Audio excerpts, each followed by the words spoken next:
The expectation gap is the amount of service that your client thinks they will receive versus what you may have pitched to them.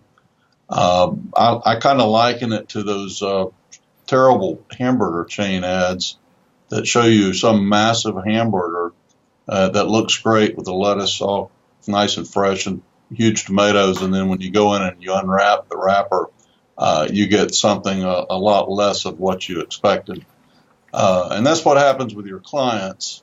If you tell them that you're going to do an audit, or you slip up and say you're going to do some sort of service like a valuation, but your expectations are not your expectations, but what you really expected to do for them during the engagement falls short of that, then we're going to have some liability issues. The thing that most people don't understand are the differences between the three types of attest services, if we throw a compilation in there, which most people do. Most people believe that when they contract a CPA, especially to review the books, even though we say, again, review, that you're going to go through every receipt and you're going to look at every single check. They don't understand how an audit works, and they sure don't understand how the other levels work. Now, one thing that we've done is we have come up with this handy-dandy guide to engagements, which I would recommend to everyone.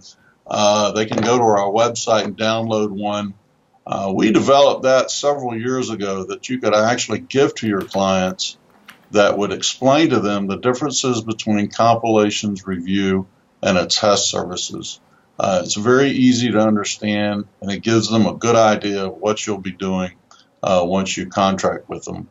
Now, the other engagements that we get involved with are a little more difficult to get our hands around, because a consultation or some sort of MAS engagement, that could be very broad. So you need, again, to be very specific with what you're going to tell your client and also what you're going to do for your client.